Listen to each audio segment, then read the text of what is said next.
आज के इवेंट्स के हवाले से मैं आपको बताती चलूँ कि आज लॉन्चिंग सेरेमनी हमने रखी in the directorate of women development department.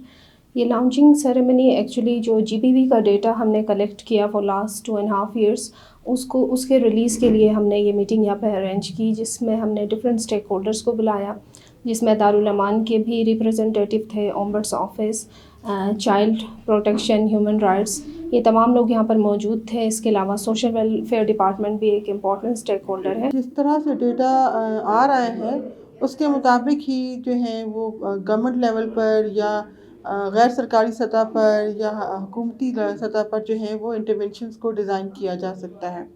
मिसाल के तौर पर इन 2 सालों में 2020 और 2021 में जो सामने आई हैं पिक्चर, वो तकरीबन आप देखें कि 750-800 के करीब जो है वो अदाद शुमार सामने आई हैं। तो ये यहाँ था कि हम जो फ्लायर हम पब्लिश करने जा रहे हैं in the coming months of March और फेब, तो उसको हम एक रिव्यू कर लें, उससे देख लें कि अदर उसमें कुछ फर्दर रिकमेंडेशंस की ज़रूरत है, तो उसकी ऑथेंटिसिटी को चेक करने के लिए आज हम यहाँ पर जमा हुए हैं।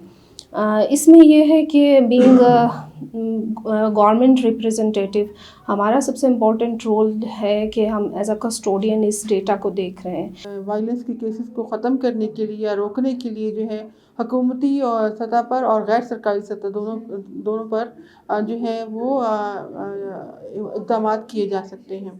और इन इक़दाम में सबसे बड़ी बात यह है कि पॉलिसी लेवल पे क्या देखना है कि कौन जो लॉज रह गए हैं उसकी इम्प्लीमेंटेशन को बहुत ज़रूरी है कि उसको इम्प्लीमेंट करवाया जा सके। और अभी रिसेंटली हमने इसमें देखा है इस नंबर से कि डोमेस्टिक वायलेंस जो है बहुत बढ़ गया है।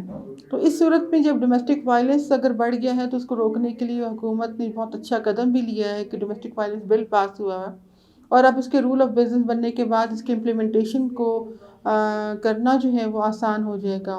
और अगर मैं डेटा की बात करूं तो on national and international level आपके पास जो डेटा अवेलेबल है उसमें सबसे important thing is authenticity of that data. तो ये डेटा चूँकि गवर्नमेंट का है तो इस वजह से इसकी ज़्यादा इम्पॉर्टेंस है। ऑन पॉलिसी मेकिंग फोरम ये डेटा हमें इस तरीके से हेल्प आउट करेगा कि जो वीकर सेगमेंट्स हैं उन पर हम मज़ीद काम दे सकते हैं, अपनी सर्विस डिलीवरी शो कर सकते हैं। उसके अलावा जहाँ पर हम ऑलरेडी डिलीवर कर चुके हैं वो हमारी प्रोग्रेस को शो कर रहा है। तो इसका पर्पज़ यही था और ये सक्सेसफुल रही। तमाम स्टेक होल्डर्स यहाँ पर मौजूद थे। इंशाल्लाह in the month of March और फेब हम इसका फ्लायर भी पब्लिश कर देंगे और उसको हम पब्लिक भी कर देंगे। और इसमें जो हाईएस्ट हमारे पास जीबीवी के केसेस आए हैं वो जेंडर बेस्ड वायलेंस है और उसमें डोमेस्टिक वायलेंस के केसेस ज़्यादा आए हैं। फिर उसके साथ साथ ख़वातीन के जो हैं वो कत्ल और मर्डर के हैं, इस तरह से बच्चों के मर्डर के हुए हैं, सेक्सुअल असॉल्ट के हुए हैं, हरासमेंट के हुए हैं, फैमिली इश्यूज़ के केसेस मौजूद हैं इसमें। तो इन तमाम नंबर्स को देखते हुए जो है वो इंटरवेंशन डिज़ाइन की जा सकती हैं। कम्युनिटी से देखें, कम्युनिटी को ऑलरेडी ये फ़ायदा होगा कि हमें पता चल जाएगा कि वो कौन से, जैसे मैंने आपको कहा कि वो कौन से एरियाज़ हैं आपकी सोसाइटी में जहां आपको मज़ीद सर्विस डिलीवरी करनी है। तो उन एरियाज़ को हम ज़्यादा हिट करेंगे फ्यूचर में, वहाँ पर ज़्यादा हम काम करेंगे, तो इस तरीके से आपकी सोसाइटी में उसका इम्पैक्ट नज़र आएगा।